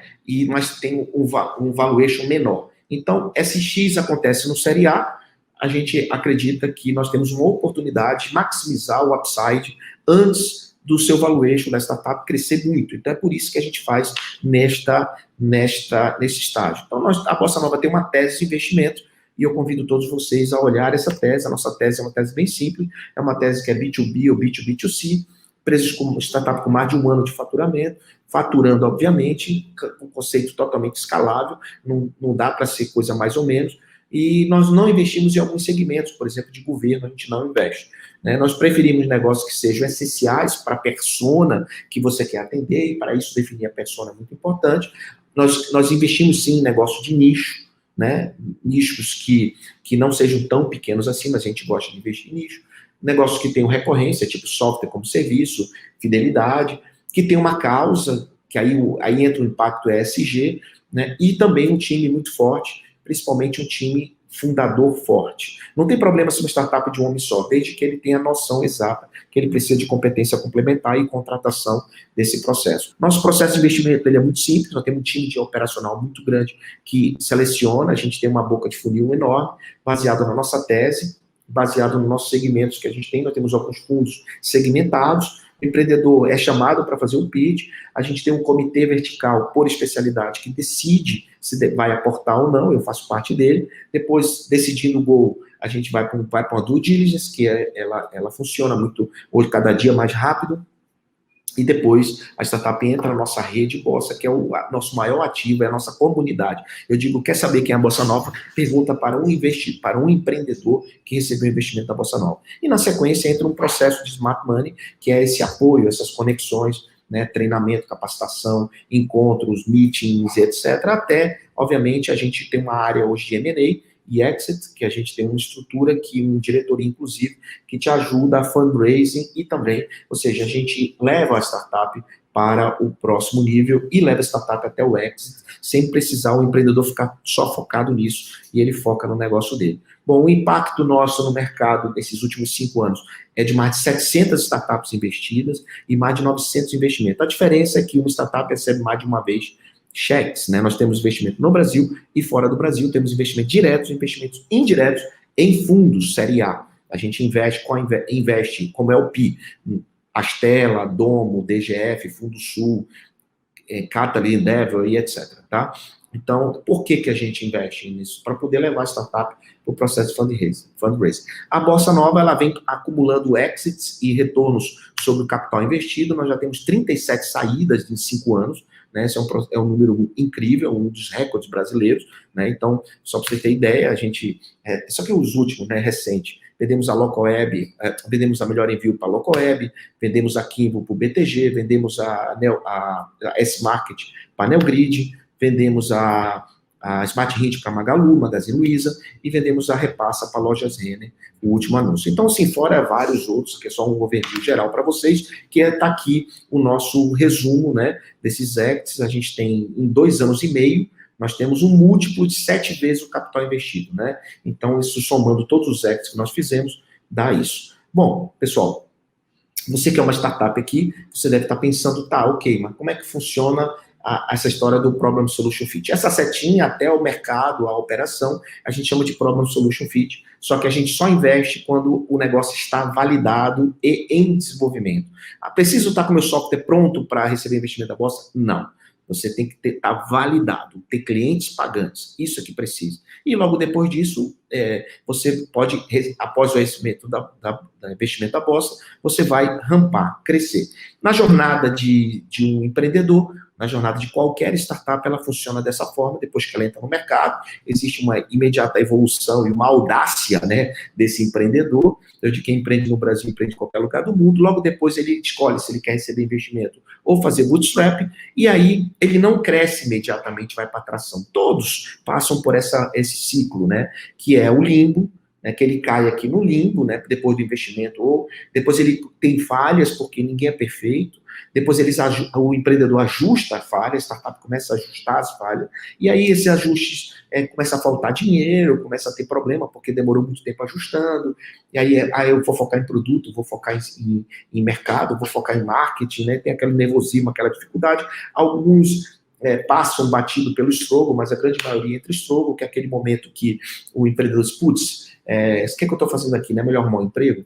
Depois do struggle, aqueles que são mais fortes, resilientes, antifrágil, começa a ter uma visão de aprendizado, o que errou, ele vai cometer erros novos e não os mesmos erros, ele tem uma visão de improvement e cai, obviamente, no PMF, que é a área mais importante de um negócio. É o momento mais importante, o momento que você encontra o seu Product Market Fit, né? Então, estude o Product Market Fit, não é que você tem que ter para receber dinheiro da Bossa Nova, você tem que ter o PMF, de preferência, se você já tiver o PMF, que bom. Mas eu só te falo o seguinte, você só vai receber Série A se você tiver alcançado o PMF. Tenho vários estudos sobre PMF, não tenho tempo aqui de explicar o que é PMF, não vai dar tempo, mas eu aconselho todos vocês a olharem bem para o PMF, porque a gente investe no Problem Solution Fit até o PMF, então com vias de. Então o que eu quero aconselhar vocês todos é que vocês mantenham o break-even em vista, né, o ponto de equilíbrio em vista, bote uma meta, bote uma data para esse break-even e a partir daí acelere e que você possa ter um break-even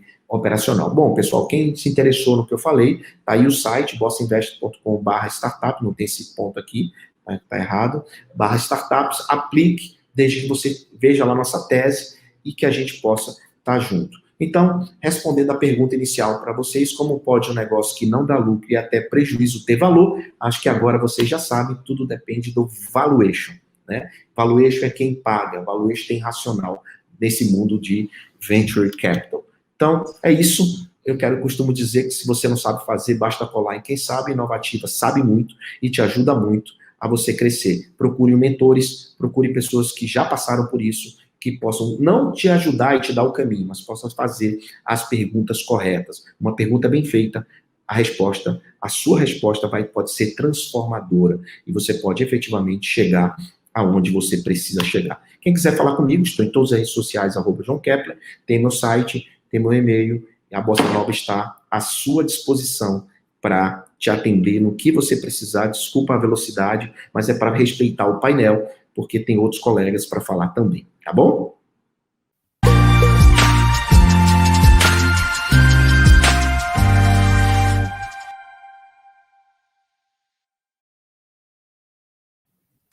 Muito obrigado, então, Kepler, pela sua participação.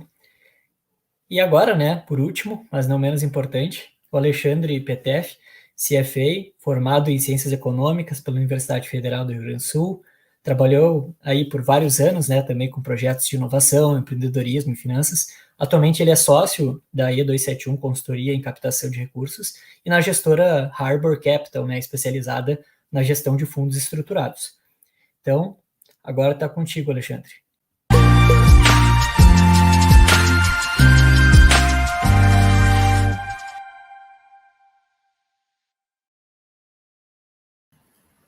Obrigado, Diego.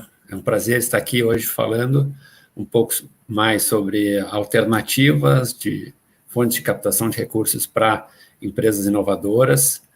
E gostaria, se por favor, pudessem compartilhar a tela, que eu montei uma apresentação breve para seguir o nosso roteiro. Então, a ideia é a gente falar um pouco mais de formas alternativas, né? A gente tem visto, os últimos 2 anos foram fantásticos para as startups brasileiras, que têm tido acesso a recurso abundante de fontes de venture capital através dos anjos, aceleradoras, os fundos de venture capital, as plataformas de equity crowdfunding, mas é muito importante também que os empreendedores tenham conhecimento e saibam sobre fontes alternativas de recursos que muitas vezes não vêm na nossa cabeça no dia a dia, né? E a gente está falando principalmente aqui, ou pelo menos o objetivo principal, de a gente abordar alguns conceitos sobre 2 linhas principais, que são recursos de subvenção e fontes de crédito para projetos de inovação, para empresas inovadoras. Então, a gente começa a nossa fala trazendo principalmente aspectos importantes para a gente entender como funciona a subvenção e depois a gente aborda alternativas de crédito e como funcionam essas formas específicas aí de captação de recursos para viabilizar os projetos. Entrando na parte da apresentação, a gente entra primeiro na subvenção, né? O que é a subvenção, primeiro, né? São recursos não reembolsáveis, ou seja, são aqueles recursos que as empresas de tecnologia podem ter acesso sem ter que conceder qualquer forma de remuneração para os investidores através da concessão de cotas, e também não precisam devolver aquele recurso para algum agente financeiro que está concedendo o crédito para a operação em troca de uma remuneração com taxa de juros, né? Geralmente são entes públicos que fazem chamadas ou editais de subvenção para apoiar, porque sabem que os projetos de inovação geram externalidades positivas para a sociedade, né? Então, os projetos de inovação vão causar impactos mais significativos para a sociedade fora do ambiente da empresa. E é por isso que o governo apoia através desse tipo de chamada pública. Então, as principais características dessa fonte de recurso é que são recursos não reembolsáveis, né? Então, as empresas vão utilizar para desenvolver seus projetos e não vão precisar devolver. O segundo é que ela é disponível através de chamadas públicas, né? Também conhecido como editais. Então, são entidades do governo, por exemplo, a FINEP, SEBRAE, SENAI, Embrapi, vão publicar essas chamadas, que é um conjunto de regramentos que as empresas, essas startups, precisam seguir como um roteiro para poder ter acesso àquele recurso, né? Normalmente é uma forma de uma competição, né? Então, essas regras precisam ficar claras, estabelecer prazos para que todos tenham as mesmas condições de participação, né? Esse é o terceiro aspecto, né? Diferentemente das alternativas de financiamento ou da negociação com investidores, que podem ocorrer a qualquer momento, as chamadas públicas têm prazos definidos que os projetos podem ser submetidos, né? Então, as empresas têm que ficar muito atentas, porque às vezes algum edital é publicado e as empresas têm um prazo de 30 dias, 45 dias para poder montar uma proposta e submeter para esses agentes financiadores. Então, a gente tem que estar sempre ligado. Outra característica importante é que, geralmente, esses editais, eles possuem áreas temáticas já pré-determinadas, que são de interesse daquele agente financiador. Então, um dos exemplos que a gente pode trazer, e que talvez seja um dos mais relevantes dos últimos anos, é o edital da Petrobras, em parceria com o Sebrae, que fornece recursos de até 1,5 milhão por projeto não reembolsável. Então, desde que as empresas, as startups, foquem o seu desenvolvimento naqueles desafios tecnológicos que são de interesse da Petrobras. Então, ela vai elencar um rol de desafios ou de gargalos tecnológicos que ela precisa que sejam superadas, né? E essas startups vão poder, então, elaborar propostas para resolver aqueles desafios específicos. Algumas vezes os editais são mais genéricos,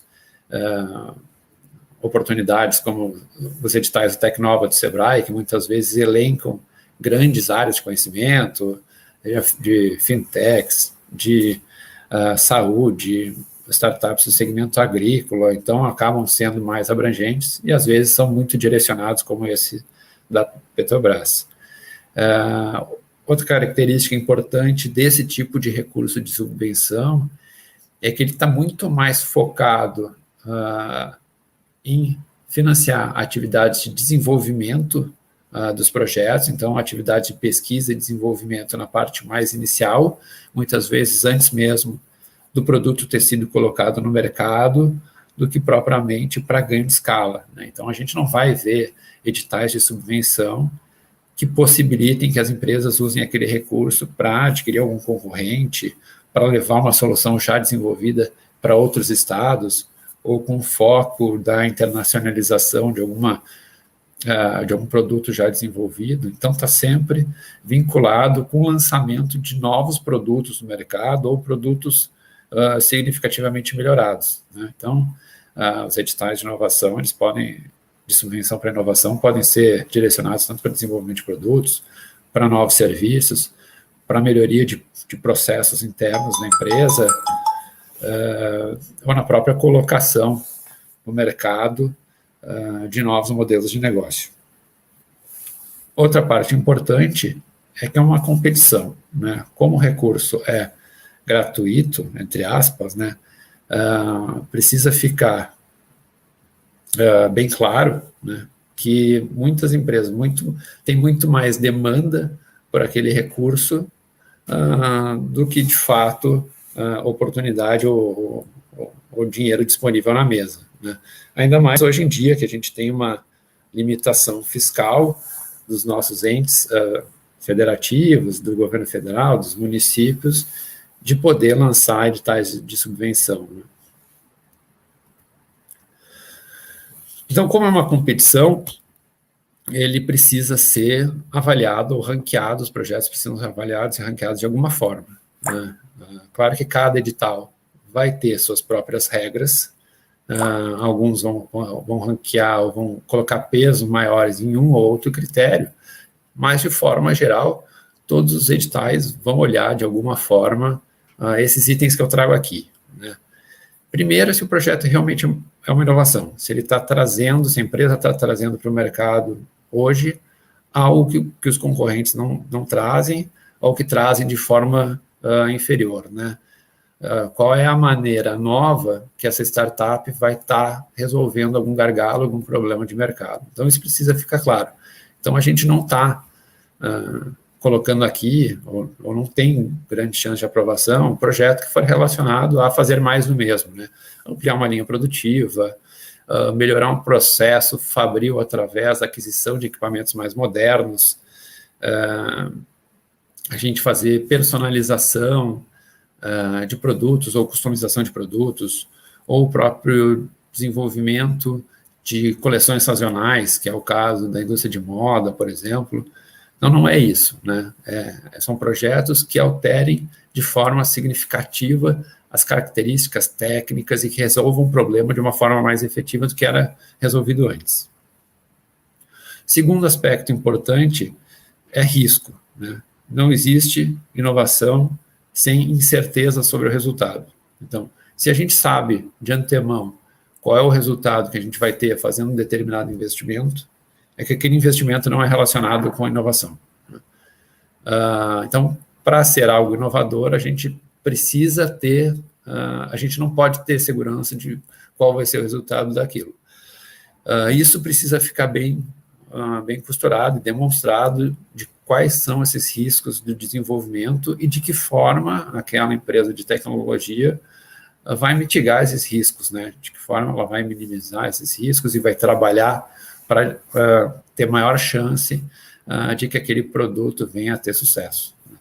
Terceiro é a abrangência, o quão inovador esse produto é, para onde, né? Se a gente está falando de uma inovação regional, eu vou impactar o meu estado, a minha região, a minha indústria local, ou se eu estou fazendo uma inovação que vai impactar o Brasil como um todo, é algo inédito no país, ou se é algo realmente disruptivo e que a gente não tem equivalência nem fora do país, né? Então, quanto maior o grau de abrangência dessa inovação, maior é o ranqueamento que esse projeto, pelo menos esse aspecto do projeto vai ter. A parte importante relativa a impactos de inovação para a empresa, então aquele projeto tem que estar bem detalhado de que forma isso vai gerar retorno para os empreendedores através de redução de custos, de redução de impacto ambiental daquela solução, melhoria de margens, crescimento de faturamento, ganho de escala. Então, isso precisa ser demonstrado, né? Os benefícios econômicos que aquele projeto de inovação vai gerar. Detalhar mais sobre barreiras de entrada, né? De que forma, se aquela solução pode ser facilmente ou não copiada, se ela pode ser objeto de proteção através de propriedade intelectual, de que forma a empresa se protege de que aquela inovação não vai ser facilmente copiada. É isso, né? E, por último, externalidades. Que outro tipo de benefício aquela inovação vai trazer que transborda as barreiras da empresa, né? Então, se a gente vai ter uma redução de impacto ambiental causado por aquela indústria, se a gente vai ter um aumento da geração de renda média daquela localidade,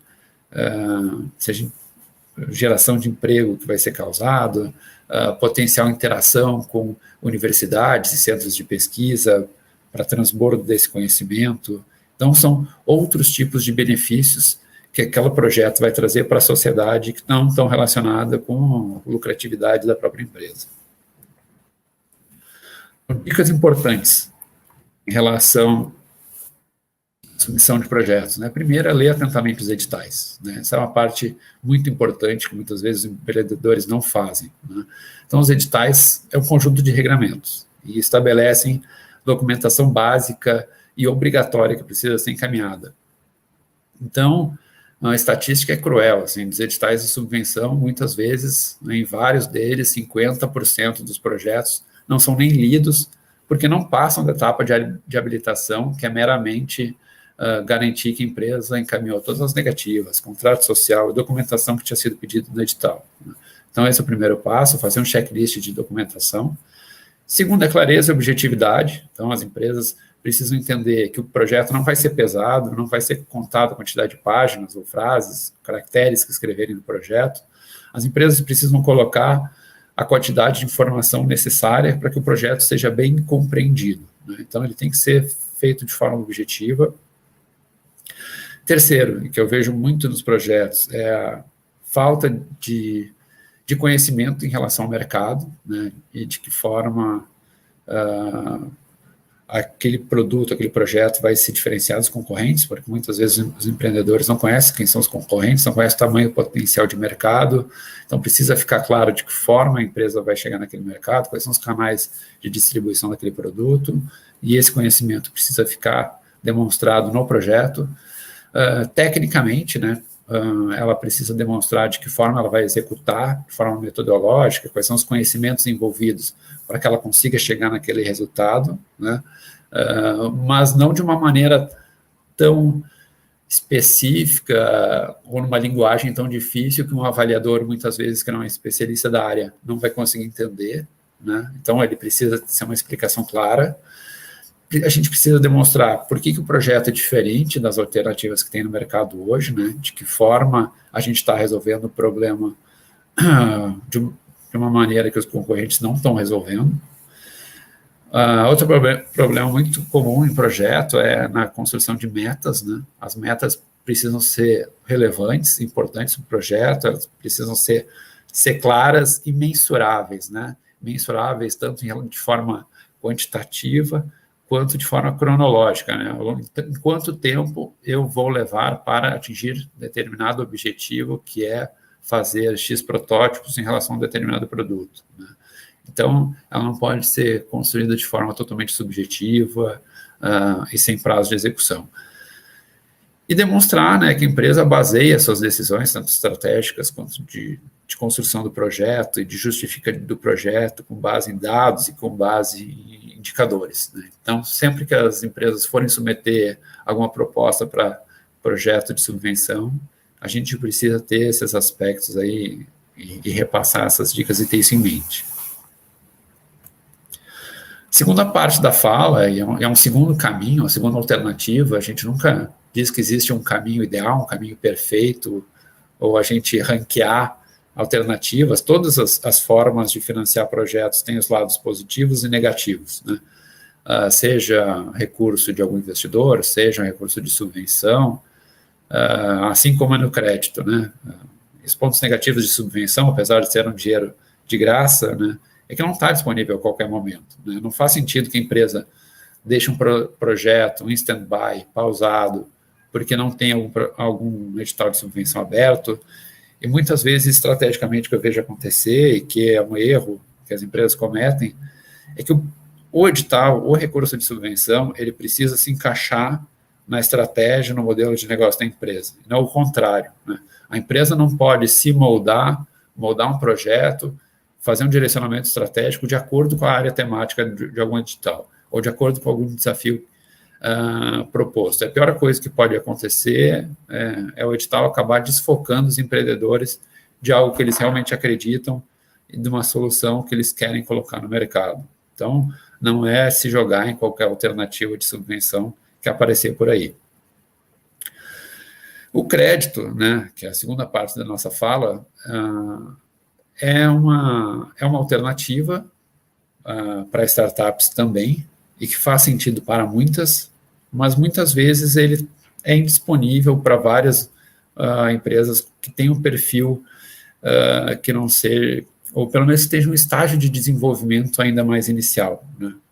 Porque o crédito ele é analisado de forma ainda mais conservadora, né? A empresa precisa demonstrar capacidade de devolver para aquela instituição financeira que ela vai conseguir retornar aquele recurso com os juros que foram acordados, né? Basicamente é isso, né? Quem está financiando quer ter certeza que vai receber o dinheiro de volta, e para isso ele precisa de mais informações, precisa de já ter geração de fluxo de caixa, precisa de constituição de garantias de alguma forma, e são esses conceitos aqui que a gente vai entrar um pouco mais. Então, primeiro, estabelecer que existem formas diferentes de financiamento e de crédito. Primeiro, a capital de giro, né, que é o recurso coringa, digamos assim, que pode ser utilizado de formas diversas, sem que a gente tenha que necessariamente prestar contas para alguém. Então, ele serve para a manutenção das atividades operacionais da empresa, em relação a comprar matéria-prima, de pagar a folha de pagamento, realizar ações de marketing, de forma bem genérica. Geralmente são recursos que têm um prazo de pagamento mais curto.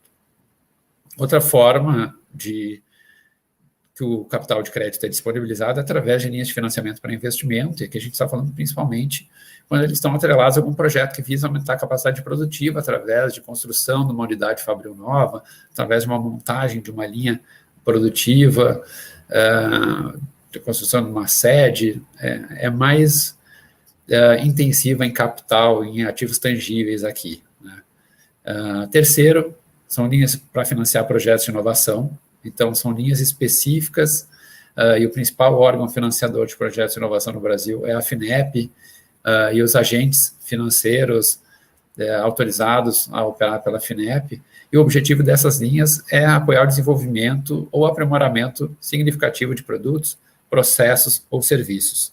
Então, todos aqueles gastos, aqueles investimentos que forem necessários para colocar uma ideia no mercado, né, seja através de investimentos em equipe própria de P&D, na contratação de serviços de terceiros, de startups para fazer parte do desenvolvimento, na certificação de produtos, na compra de equipamentos, na realização de ações de marketing para lançar novos produtos no mercado, todos esses tipos de rúbricas, de recursos, a gente pode colocar aqui.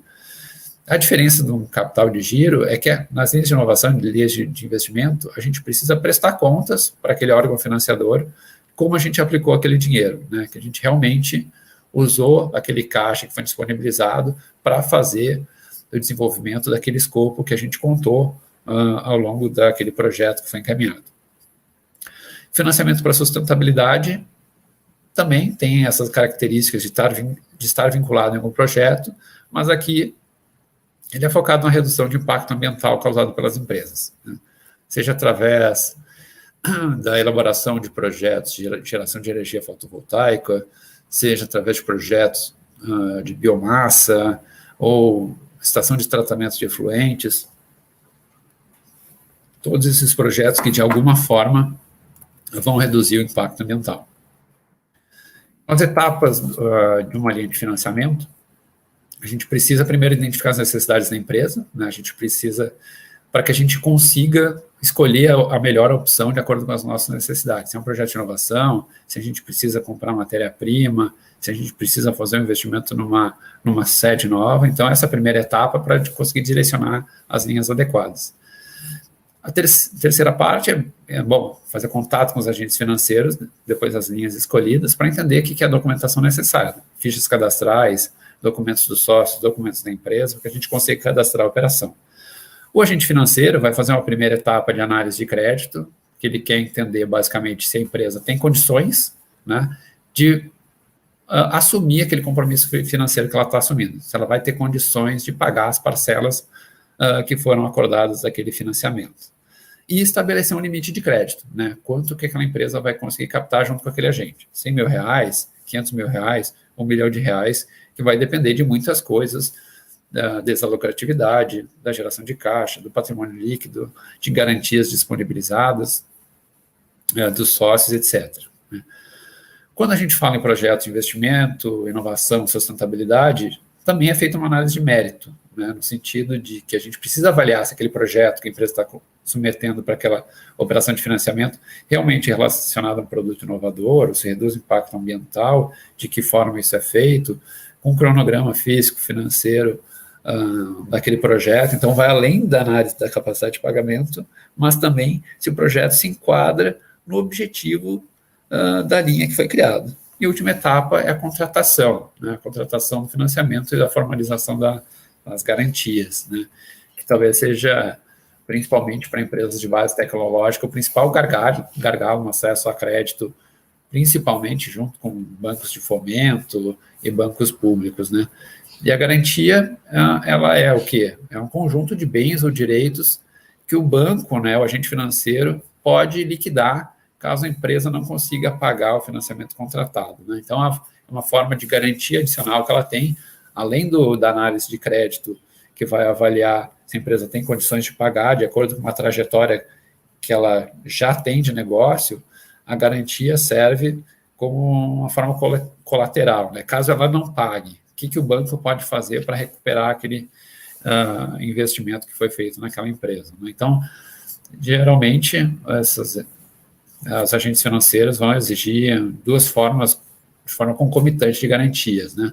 Primeiro são as garantias reais, mais importantes, digamos assim, que são normalmente imóveis, né? Às vezes lojas comerciais, terrenos, às vezes são máquinas ou ativos financeiros, A gente está falando aqui principalmente em CDBs, títulos de tesouro, mas também recebíveis na empresa. A empresa tem um contrato de prestação de serviço, já realizou algum serviço e tem prestações a receber de seus clientes, ela também pode utilizar esses recebíveis dos clientes como uma forma de garantir para os agentes financeiros que aceitam a sua forma de garantia. A segunda parte são as garantias pessoais ou fidejussórias, né, que tomam a forma de avais e fianças de pessoas físicas, jurídicas ou de instituições financeiras, né. Não tem um imóvel propriamente dito, mas é um terceiro, uma pessoa física ou jurídica, que está assumindo aquele compromisso de pagar as parcelas faltantes, caso o tomador do crédito não consiga fazer isso, né. E ainda a gente tem formas alternativas de garantia, como os fundos garantidores, que é quase como um seguro de crédito que os empreendedores podem contratar, que são dois dos principais do Brasil, o FGI do BNDES e o FAMP do Sebrae. É uma forma de facilitar o acesso a crédito, principalmente para micro e pequenas empresas. E o seguro garantia, que é um produto para grandes empresas, que também é quase como se fosse uma carta fiança de um banco, só que prestado por seguradoras. Então, a gente tem várias opções no mercado de recursos, né? Então, a gente tem desde instituições públicas, BNDES, FINEP, agências de fomento locais, né? Então, por exemplo, no Rio Grande do Sul, a gente tem BRDE, Badesul, São Paulo desenvolve SP, Minas Gerais a gente tem BDMG, AG Rio no Rio de Janeiro. Então, esses agentes financeiros, muitas vezes, atuam como intermediários no BNDES e da FINEP, principalmente para operações menores, né? Além disso, a gente tem opções de cooperativas de crédito, como o Sicredi, Cressol, Sicobi, entre outras, que operam numa forma com bancos comerciais, né, que captam recursos junto com seus associados ou com o público em geral para poder conceder os financiamentos. A gente tem alternativas mais inovadoras que vêm surgindo nos últimos anos. Então, como exemplo, a gente tem os marketplaces de crédito, onde as empresas, os empreendedores podem lançar sua documentação nesses marketplaces, e vários agentes financeiros, de forma concomitante, através daquele portal eletrônico, podem ter acesso a essa documentação e fazer propostas para aquela empresa, né? Acaba tornando o processo o contrário do que normalmente, né, onde o empreendedor tem que ir atrás de várias instituições financeiras. Aqui ele concentra sua documentação no portal e as instituições financeiras que vão fazer suas propostas. Além disso, a gente tem, nos últimos anos, nascendo várias alternativas de venture debt, que é uma forma de financiamento construída para atender essas necessidades das startups, que têm dificuldades de garantia, que têm dificuldade de apresentar um fluxo de caixa, um histórico de fluxo de caixa, porque o venture debt pensa mais no potencial daquela empresa em relação ao seu futuro, de trazer novos investidores, novas rodadas de investidores, de que ela vai gerar de caixa através dos seus projetos de inovação. No Brasil, a gente tem atuando hoje o Brasil Venture Debt, o BTG, A55 e outros players surgindo, então é uma alternativa interessante para startups que elas devem conhecer. E fintechs de crédito que foram regulados há pouco pelo Banco Central, como a Sociedade de Empréstimo entre Pessoas, né, que é uma plataforma que intermedia os financiadores, né, nas pessoas físicas. Se eu quiser, através de uma plataforma, financiar uma startup, eu posso, através de uma plataforma tipo a Nexus ou outras, né, e a sociedade de crédito direto, que é quando os próprios donos daquela empresa financeira, com seus capital próprio, ela fornece crédito através de uma plataforma eletrônica, né?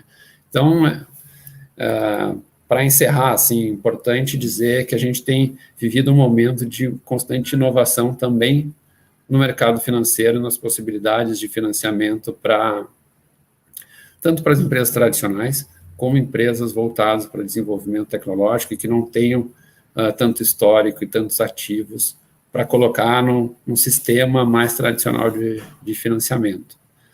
Então, espero ter contribuído. Eu coloco meu contato aqui à disposição, caso vocês tenham mais dúvidas e queiram esclarecer algum ponto. Agradeço muito ter sido convidado, espero ter contribuído, e devolvo a palavra aí para o Diego, que pode seguir com a pauta do dia.